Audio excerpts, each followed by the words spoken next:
I still remember that morning. The sky over Seattle was heavy and gray, as if even the clouds knew something was about to break. I sat in the 27th floor conference room, gripping a thick binder nearly 100 pages long, labeled Project VeloTrack. Optimization Report.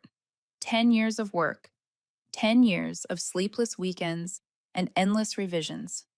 Every line of data in that report was proof of how I helped turn Velocity Dynamics into the leading logistics company on the West Coast.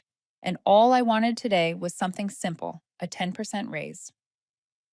Michael Trent walked in, crisp white shirt, gray tie, and that confident look of a man the industry liked to call a genius. He didn't even glance at me as he sat down, eyes locked on his tablet. I began my presentation: efficiency gains, cost reductions, and new client retention, all tied to the system I'd built. My voice stayed calm and measured. But when I mentioned the raise, Michael finally looked up, raised an eyebrow, and laughed. His laugh echoed through the glass room, sharp, hollow, and far too loud. He leaned back, shaking his head. Lauren, you want 10% after 10 years? That's adorable. The word cut deep. My hands trembled slightly, but I kept my tone steady. He went on, in this industry, everyone's replaceable. If you think you're worth more, feel free to find someone willing to pay that. The air froze between us. I looked at him, searching for even a trace of decency, but all I saw was pride. I pressed my lips together and nodded. Understood. He smiled, one of those patronizing smiles that men like him wear when they think they're teaching you a life lesson. Good. You're talented, Lauren, but don't let your emotions make you forget who signs the paycheck. When I left the room, the sound of the glass door closing behind me was like a full stop at the end of a chapter. The open office outside buzzed with noise, keyboards clacking, phones ringing, no one looking up. I walked past the rows of desks, my reflection faintly visible in the glass wall. For years, I'd become part of this machine, believing that if I worked hard enough, the results would speak for themselves. But today, I finally saw it. I was just another cell in Michael's spreadsheet. Back at my desk, a new email popped up in the corner of my screen. Subject line: CEO feature, Velocity's visionary leadership. I opened it and stared at Michael's smiling face in the article, framed by bold text praising his vision and innovation in developing the VeloTrack system. The very project I had built, line by line, formula by formula. My throat tightened. The words of his groundbreaking algorithms felt like a cruel joke. I closed the laptop and leaned back, watching the rain streak across the window. Seattle rain, steady, cold, unbothered. I opened my drawer and took out a small USB drive, the one I never let anyone touch. Inside was the original architecture of the algorithms I'd built over the years. I called it Flight Core, the foundation I wrote on my personal computer long before the company realized its worth. I had never signed a single document transferring ownership. Every file carried its timestamp, device ID, and completion log. Part of me had once believed the company would recognize my effort, that maybe Michael would understand, but after today, I knew better. As I stood up to leave, I caught my reflection in the glass door, a 32-year-old woman, tired but somehow clearer than ever, and for the first time in years, I thought a simple, undeniable truth: I don't want to be here another day. That afternoon, I walked home across the Fremont Bridge. The city lay hidden under mist, raindrops cold against my coat. I pulled out my phone and scrolled through unread emails. At the top was one from Elliot at Skyline Freight Systems, checking in. A polite line, a coffee invite I'd declined more than once before. Reading it now felt different, like someone had quietly opened a door I'd been afraid to approach. I didn't reply. I just saved the message, slipped the phone back into my pocket, and kept walking. That night, I couldn't sleep. Every sound in the apartment felt louder: the rain, distant traffic, the ticking clock. I stared at the ceiling, thinking about that line. Everyone is replaceable. I used to believe it, thinking humility was the key to survival. But now I realized it wasn't humility he wanted, it was control. For the first time in a long time, I felt angry. Not because he insulted me, but because I'd let someone else decide my worth for too long. The next morning, when I powered up my computer, another email appeared. Velocity's internal newsletter announcing the company's new strategy for the coming year, featuring Project VeloTrack 2.0. Not a single mention of me. I stared at the screen, silent, then opened the USB folder. Line after line of code. At the corner of one old script, I noticed a note I'd written years ago, built on trust, not on titles. I smiled, a small, certain smile. The sound of rain tapping on glass filled the room, steady and calm. Maybe it was time to go, before I, too, became part of that cold glass wall. I leaned back in my chair, exhaled slowly, and whispered to myself, maybe you felt this too, the moment you realize your effort has been reduced to numbers on someone else's spreadsheet. If you know what I mean, tell me where you're listening from. And if you believe in stories about reclaiming your own worth, make sure to subscribe because this journey isn't over yet. I arrived at the office earlier than usual the next morning, not to work, but to observe. The air inside was cold and dry, as sterile as the lines of data I used to build. Everything functioned perfectly, precisely, and without feeling. Michael walked through the workspace without greeting anyone. People just looked up, then lowered their heads and kept typing. I finally understood why Velocity's system was so efficient, because no one dared to make mistakes, no one dared to speak, and no one dared to leave. I turned on my computer, logged into the old database, and downloaded a full copy of VeloTrack's development history. Every line of code, every version carried my digital signature, and I knew I'd backed everything up to my personal repository long ago. When the company first requested integration, I had emailed the legal department asking to sign a copyright transfer, but they replied, not necessary yet. Only now did I realize that answer was the first crack in the wall Michael thought was unbreakable. I called an old friend, Natalie, an attorney specializing in intellectual property. After listening to my story, she stayed quiet for a few seconds, then said, Lauren, if everything you're saying is true and you have documentation, the original code belongs to you, not Velocity. My heartbeat quickened. But they might retaliate hard, she added. Be ready for that. When power is challenged, people don't stay calm. At noon, I ate alone in a small cafe beneath the building. The black coffee cooled in my hand as I opened my laptop. Over the years, I'd built dozens of prototypes, route optimization algorithms, demand forecasting models, versions I never submitted because they felt unfinished. I scrolled through each note, each date, each proof that I'd done the work from home without using company resources. Every line of code was a memory.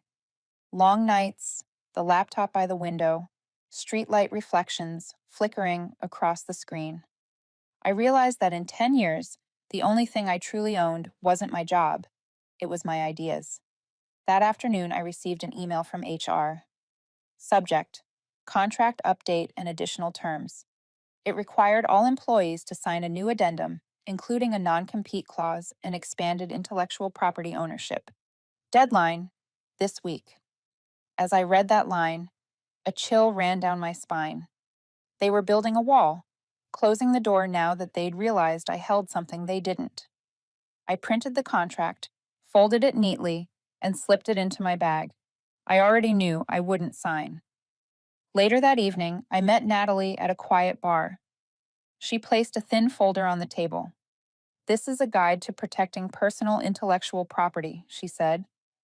If you decide to leave, make sure everything is backed up, verified, and time-stamped. Keep access to your personal repo and all related evidence. I nodded. She looked at me, her voice softening. Lauren, this isn't just about work. It's about how you let people define your worth. Don't let that happen again. That night, I sat alone in my apartment, the glow from the screen casting light across the wall. I opened the old email from Elliot at Skyline Freight Systems. He had once asked to collaborate, saying Skyline was looking for someone to lead their data analytics division. I reread his message. It felt like it had been waiting for me all along. My fingers hovered above the keyboard. I didn't reply, not yet. But deep down, I knew my decision was made. I spent the entire night preparing. I backed up all my personal data to an encrypted drive, photographed every notebook page, every dated confirmation, and every unanswered email. By dawn, I gathered everything into a single folder and named it Proof of Origin. I stared at those words on the screen, feeling lighter. Part of me was scared, but another part was strangely calm. Maybe because, for the first time in years, I was rewriting my own story. When the first light of morning slipped through the blinds, I stood up and poured myself a cup of coffee. The city outside was still wet from the night's rain.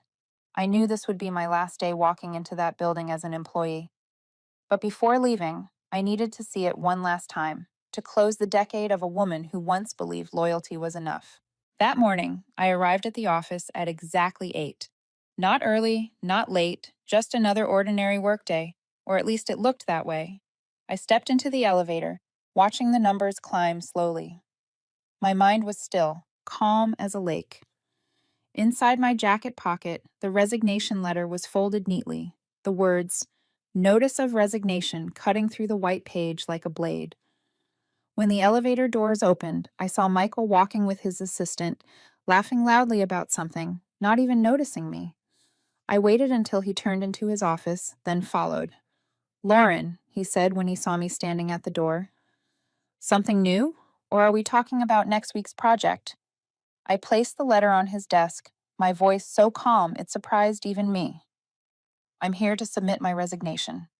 He looked up, a flicker of surprise crossing his face before he leaned back in his chair, folding his arms.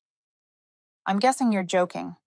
You were just mentioned in the internal report and the new project needs you." "I'm not joking," I said, meeting his eyes. "It's been 10 years, Michael. I've given everything I could. But if my worth here only earns a few laughs, maybe it's time I find somewhere else." He let out a short laugh. "I told you before, everyone's replaceable. Don't make this dramatic." "Maybe," I said, "but not everyone leaves their signature inside every line of code this company runs on." That stopped him. His expression shifted, like he'd just heard something he didn't like. "What are you implying?" "Nothing," I said slowly. "Just stating a fact.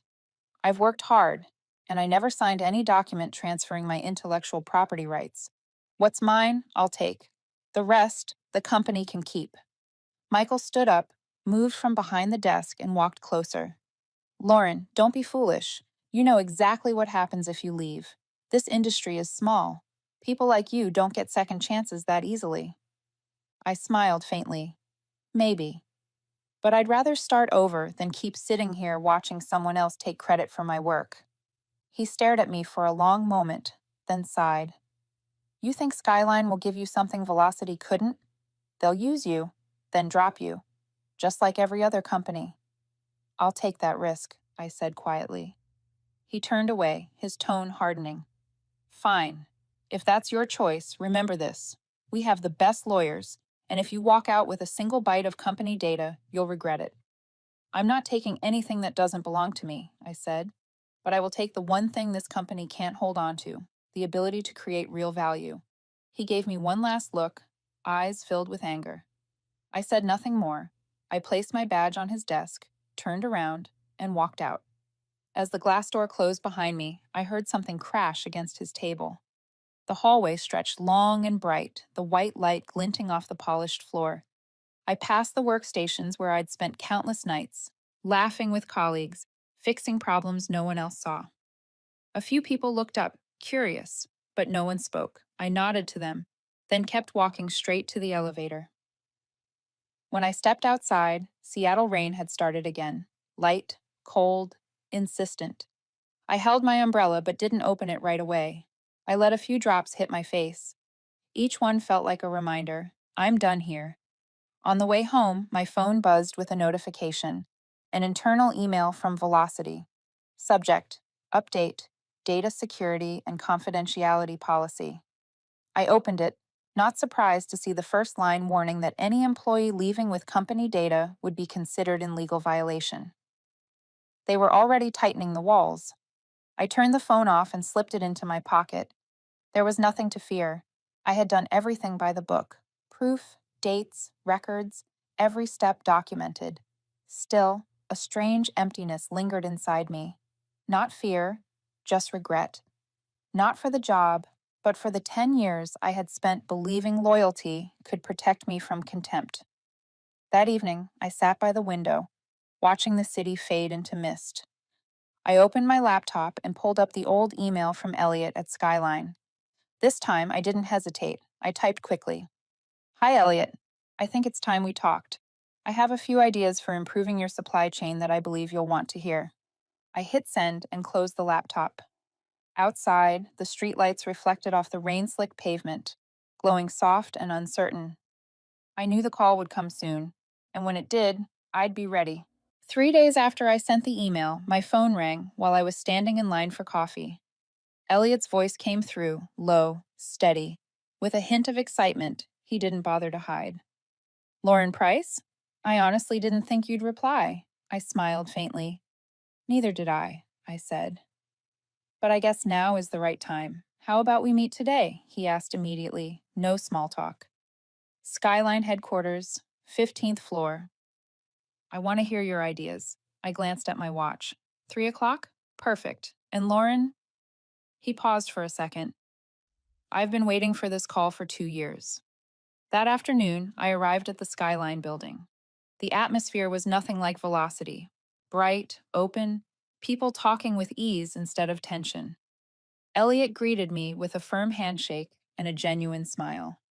He looked younger than the magazine photos suggested, with slightly tousled hair, a crooked tie, and the look of someone busy but grounded. We stepped into a small conference room with glass walls overlooking the rain-soaked city. I've read about you, Elliot said, and about that velocity feature on VeloTrack. He tilted his head, half smiling, half sympathetic. A shame your name wasn't in it. I'm used to it, I said quietly. I'm not after fame. I'm after fairness. He nodded. Fairness, I can work with. You mentioned a new system in your email? I opened my laptop and projected the model I called Flight Core, the foundational algorithm I'd developed to predict logistics demand in real time. It doesn't just optimize routes, I said. It learns from real-world errors. Implemented correctly, it can cut costs by 20% within 3 months. Elliot watched intently, occasionally nodding. When I finished, he asked, You have proof this is your independent invention? Of course. I took a small hard drive from my bag and placed it on the table. Everything's time-stamped, verified, and legally mirrored. I don't need them to acknowledge it. I just need them to be unable to deny it. He paused, then chuckled softly. I like how you talk. All right, then. Skyline's been looking for someone to lead our algorithm division. I want you to run it. Triple your previous salary, stock options, and full ownership of your inventions. But most importantly, your name goes on the product. I kept my face composed even as my heart raced. I want everything in writing, I said, including full technical autonomy and transparent IP acquisition processes. You'll have it all, he said, extending his hand. Welcome to Skyline. I shook his hand. The feeling was strange, light and final all at once. Something had just been cut clean, and I didn't regret it. During my first week at Skyline, I worked with a small team of 5. Young, agile, smart, most of them former engineers from other West Coast tech firms. They called me the new brain, half joking, half serious. I began rebuilding the system from scratch and renamed it AeroLink. The name meant connection, something Velocity never understood. Elliot gave me full freedom. His only request was simple. I don't need you to prove you're right. I need results that can't be replicated. We worked nonstop for 6 weeks. The energy came back to me like a tide I thought was long gone. Every time the team ran a successful simulation, excitement filled the room. The same kind I felt 10 years ago when I built my first working algorithm. No one stole credit. Every contribution was acknowledged. For the first time, I didn't just belong to a system, I was shaping it. One late evening, as the team reviewed data, a young engineer named Ryan pointed at the screen. Lauren, Velocity just posted something on LinkedIn. They're announcing VeloTrack 2.0, the most advanced optimization yet. I leaned closer. The headline sat above a photo of Michael, standing in front of the company logo with that same confident smile. The description boasted that Velocity continued to lead the industry with strictly protected proprietary technology. Ryan sighed. Guess they're trying to send a message. Let them talk, I said, closing the screen. We don't need to explain anything. The results will speak for us. A month later, AeroLink entered its first live trial. The system predicted port congestion and delivery times down to the hour, cutting average costs by 28%. The results sent Skyline's business division into overdrive. Elliot called me up to his office, tossing a report onto the desk. You just made the board want to roll this out nationwide. I stared at the numbers, proud but uneasy. Michael won't stay quiet, I said. Elliot smiled. I hope not. That means he's scared. That night, I left the office late. Rain fell again, steady and rhythmic against the glass, like distant drums. I stood under the building's awning, staring across the street where Velocity's logo still glowed through the night. I knew they were watching me, probably already digging for information. But I also knew this time the game was different. This time, I wasn't the one on defense. When I got home, my phone buzzed. A new notification. A podcast update. Corporate Truths. New episode. The Betrayal of Innovation. A former Velocity insider speaks out. I stared at the title, a tight ache forming in my chest. I didn't need to open it to know who was behind it. Michael had just made his first move.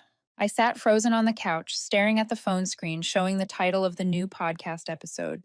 Part of me wanted to ignore it, but curiosity won. I pressed play. The host's voice came through, calm and low, like someone narrating a true crime story. Today we're discussing the controversy between two of Seattle's leading logistics companies, Velocity Dynamics and Skyline Freight. An internal source claims that a former senior employee at Velocity carried proprietary technology to a competitor. Joining us is someone who worked directly with her. The next voice made my stomach tighten. It was Alice, my former colleague, who had sat across from me for 3 years. Lauren was brilliant, she said, but she knew how to use it to her advantage. I'm not saying she stole anything, but everyone knows Velotrack was a team effort. She just liked being the only name remembered. I stopped the playback right there. I didn't need to hear the rest. I knew exactly who was behind it. Michael wasn't just striking back. He was trying to destroy my reputation before the truth could surface. The next morning, Skyline's communications floor buzzed with tension. Several tech outlets had already picked up the podcast, spinning it further. Genius engineer or corporate thief? When I walked in, the room went silent. Elliot caught my eye through the conference room glass and motioned me inside. He tossed a stack of papers onto the table, a printout of the article. We're handling this, he said, but I want to hear from you first. You want to know if I took their data? I asked, my voice rough from a sleepless night. I'm not asking because I doubt you, Elliot said. I'm asking because I need to know how to respond. We can stay quiet or fight back, but I don't want to be wrong. I didn't take any company data, I said. Only what I created myself. I have all the evidence and timestamps. Good, he said.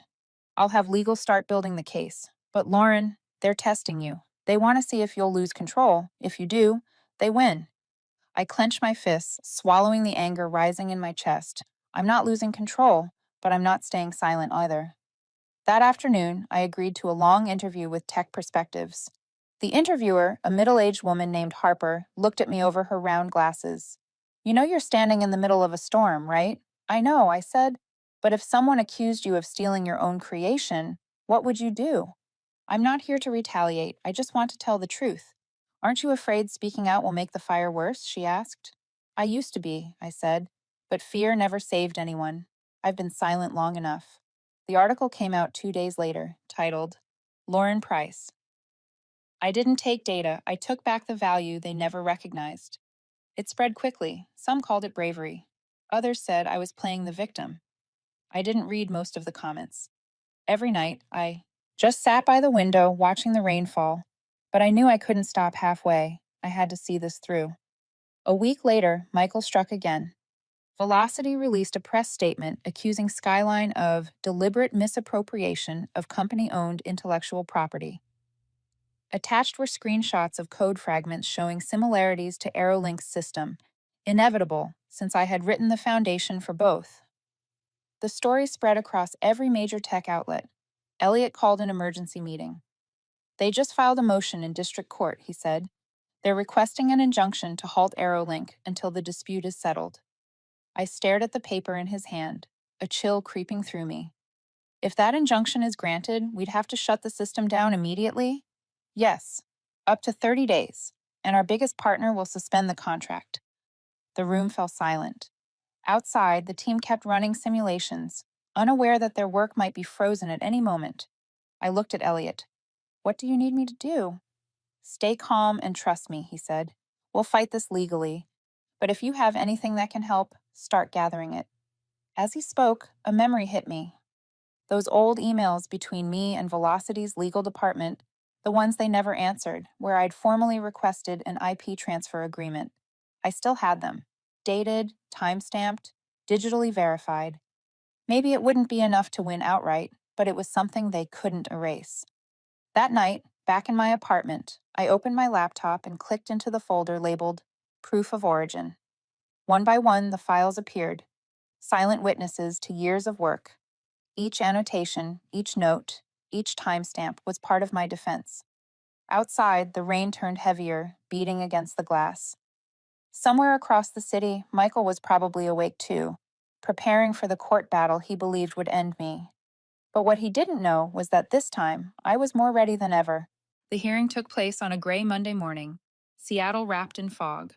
I sat in the county courthouse waiting room beside Natalie, my old friend and now my attorney. She flipped through a thick binder, pausing every so often to glance at me. You holding up? She asked quietly. I don't know, I admitted. It feels like I'm about to prove to the whole world that I'm not a thief.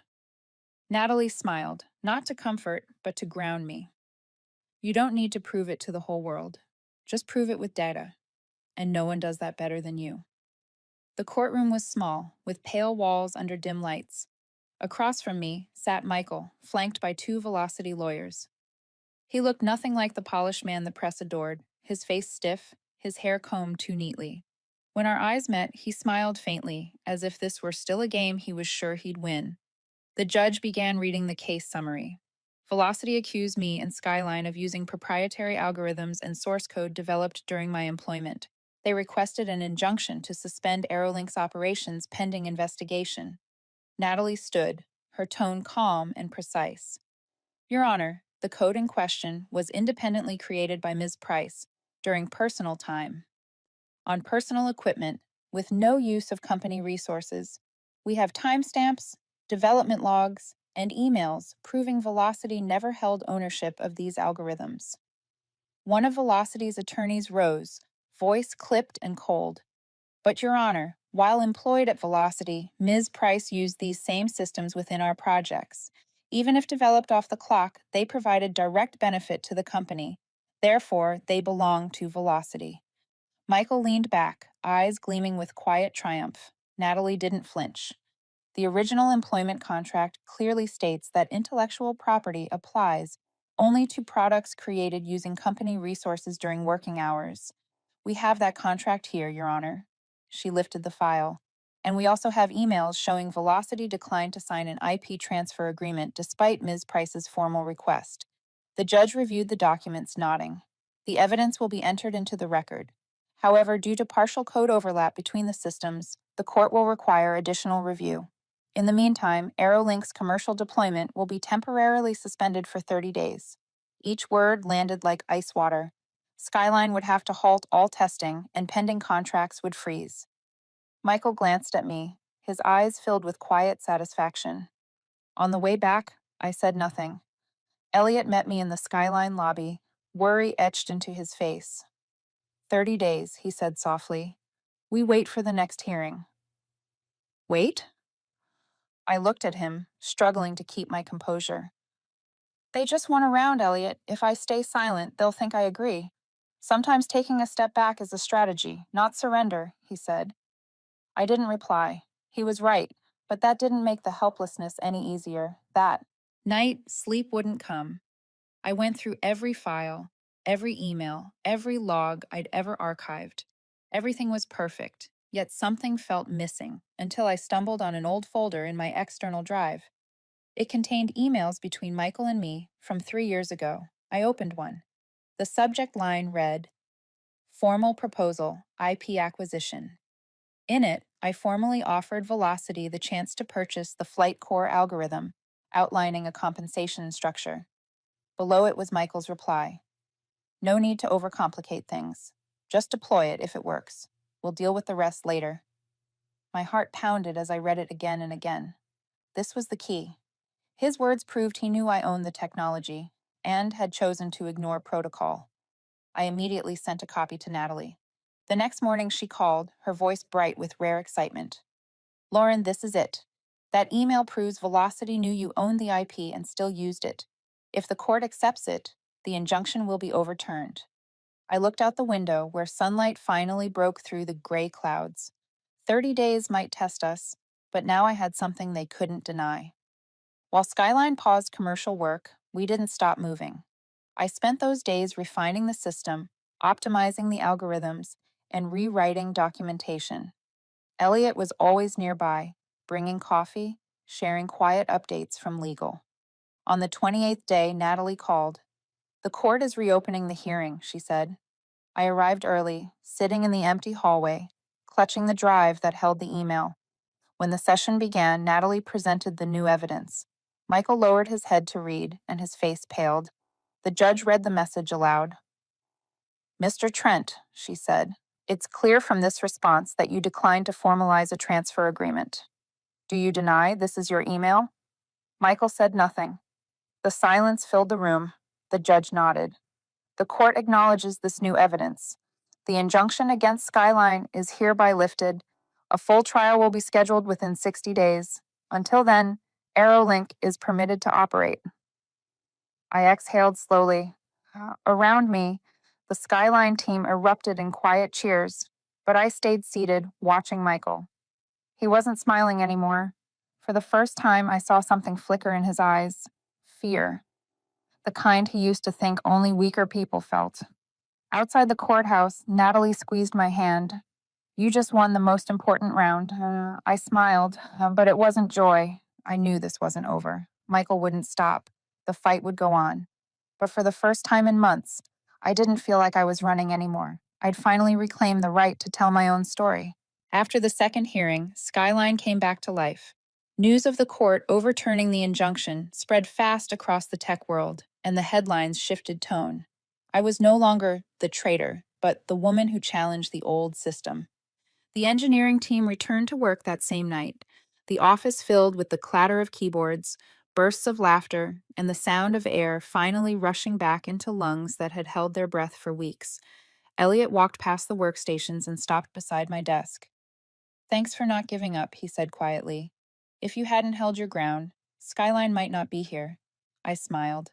Thanks for believing in me. But I knew the celebration wouldn't last. Michael wasn't the kind to lose quietly. And just as I expected, a week later, Velocity's financial report went public. Stocks down nearly 40% in a single quarter. Their two biggest clients, Interport and Northbridge, announced a temporary suspension of contracts over system reliability concerns. Investors started pulling out. Rumors spread like oil on water. On Monday morning, Elliot called me into the conference room. He was holding a newspaper with a headline that read, Velocity Dynamics on the verge of collapse. He set it on the table, his expression a mix of satisfaction and caution. You were right, he said. They're in free fall. I looked at the page for a long moment. I don't want them to collapse, I said softly. I just wanted fairness. Elliot tilted his head. Fairness doesn't always look the way we want it to. That afternoon, my phone rang from an unknown number. The voice on the other end was hoarse, tired, but familiar. Lauren, it's me, Michael. I paused for a few seconds. What do you want? I just want to talk. We have nothing left to say. Please, he said, his tone dropping, almost pleading. Just once, not to negotiate, just to talk, face to face. I hesitated, then agreed. Partly out of curiosity, partly because I wanted to look him in the eye. the man who once made me doubt my own worth. We met at a quiet cafe near Lake Union. Michael arrived late, dressed in a dark coat, thinner than I remembered. He sat across from me, hands wrapped around a coffee he hadn't touched. "I guess you've seen the news," he said. "Velocity's in deep trouble. I read the reports." He gave a dry laugh. "You won. You got everything you wanted: recognition, vindication, the crowd's applause." I met his gaze. "I didn't do this for applause. I just did what you told me. If you think you're worth more, find somewhere that sees it." So I did. He fell silent for a moment, then spoke slowly. I used to admire you, your persistence, your insight, the way you saw what others missed. But you believe too much in justice. You think truth can fix things. In this world, truth only matters when it serves power." "Maybe," I said evenly. "But you forgot one thing. Power can change hands. Truth doesn't." He laughed, a broken sound. "You sound like I did when I started, but you'll see. Sooner or later, they'll try to bring you down, just like they did me." "Maybe. But if I have to choose between falling because I was honest or surviving because I lied, I know which one I'll take." We sat in silence for a while. Outside, the rain began again, a thin veil over the lake. Michael's voice turned quieter, almost like a confession. "The board's pushing me out. They want my resignation. Maybe I deserve it. But hundreds of people will lose their jobs, Lauren. Have you thought about that?" I looked up at him. "I think about them every day. But you're the one who put them in this position. I just pulled the curtain back so everyone could see what was behind it." He nodded, eyes hollow. "Maybe you're right. Either way, congratulations." He stood, leaving his untouched coffee behind. As he walked out, his reflection lingered in the glass. A man who once believed he couldn't be replaced, now just a shadow of himself. 3 weeks later, the news broke. Michael Trent resigned as CEO for personal reasons. Velocity laid off more than 200 employees. Stocks fell another 20%. Industry forums called it one of the fastest collapses in logistics tech history. Elliot handed me the article, half teasing, half thoughtful. "You just did what every competitor in the industry tried and failed to do." "Not me," I said. "He destroyed himself." But the victory didn't taste like I thought it would. Every time I saw headlines about layoffs, my chest tightened. I remembered the faces I used to work beside, the ones who'd simply believed they were building something good. Now they were just numbers in a quarterly loss report. One evening, I sat in the office looking out at the city lights. Elliot came in holding 2 cups of coffee. He said, "Skyline just landed 3 new contracts, all former Velocity clients." I smiled faintly. "Sounds fair." He sat next to me, quiet for a moment. "But is it fair," he asked, "that we benefit from their fall?" I didn't answer. My thoughts went to Michael, to the laid-off employees, to the system I once helped build. Part of me wanted to feel satisfied. The other part just felt empty. Elliot looked at me again, his voice softer. "You did the right thing, Lauren. But maybe now it's time to think about what comes after you've won." I nodded, though I already knew the truth. Winning, sometimes, is just another kind of loss. And Elliot's question would stay with me long after that night, until I found a way to turn the aftermath into something that finally meant more than revenge. I spent many nights thinking about what Elliot had said. "Now's the time to decide what you'll do after you've won." Won. Such a strong word. But what I felt inside was anything but strength. The more the headlines praised the woman who brought down an empire, the colder I felt. There was no pride, only quiet, heavy stillness. One night, I received a message from an unknown number. "Lauren, this is Kara. I used to work in Velocity's operations team. They cut the entire department last week. I heard you're at Skyline. Can you help me find something?" The message had no question mark, as if she were too tired to hope. I stared at the words for a long time. Then another message came. From Jake R., logistics analyst, laid off from Velocity. Then another, and another. None of them is angry, none bitter. Just one simple line. Is Skyline hiring? That was when I realized these weren't numbers in a layoff report. They were the people who used to greet me every morning, who stayed late helping me debug code when the system failed. Now they were jobless because someone decided they were acceptable losses. The next day, I brought it up to Elliot. He sat in silence for a while, then asked, "You think Skyline could absorb all of them?" "I don't know," I said, "but maybe we should try, not just to help them, but to prove we can do things differently." He leaned back in his chair, quiet for a long moment. "You're talking about a rehiring program? I'm talking about responsibility." Velocity collapsed because it forgot that people are the real assets. We're not making that mistake. 3 weeks later, Skyline announced Second Flight, a rehiring and retraining initiative for former Velocity employees. We didn't just fast track applications, we partnered with 3 training organizations to help them update their technical skills. Elliot put me in charge of the entire program. At first, the response was skeptical. Many thought it was just a PR move to polish Skyline's image after the lawsuit. But when applications started pouring in, when the first thank you emails arrived, the atmosphere in the office changed. Even the employees who had once doubted me began volunteering to mentor, to recommend, to help. I'll never forget the first interview. A woman in her 50s, hair streaked with gray, sat across from me, clutching her folder. "My name's Marlene," she said. "I worked at Velocity for 15 years. I didn't think I'd ever be sitting here again after all that time." I recognized her instantly. Marlene, the former head of customer service, the one who always brought pastries during holidays. Before I could speak, she went on. "I didn't come here to ask for a job. I just wanted to see if you think it was worth it. Worth putting so many people like us out of work so that justice could be called fair." I stayed silent. Her question hit like a knife to the chest.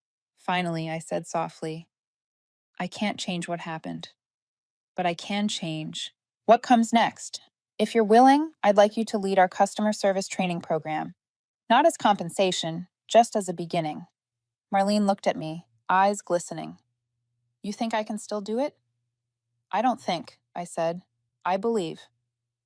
She nodded. And for the first time in months, I saw hope in the eyes of someone who once worked at Velocity. Within 3 months, Second Flight had helped nearly 100 people find new jobs, over 60 of them at Skyline. Business magazines started calling it a new model of humanity in logistics tech. But what made me proud wasn't the headlines. It was how the Skyline team talked about the project. They didn't call it a campaign, they called it a chance to do what's right.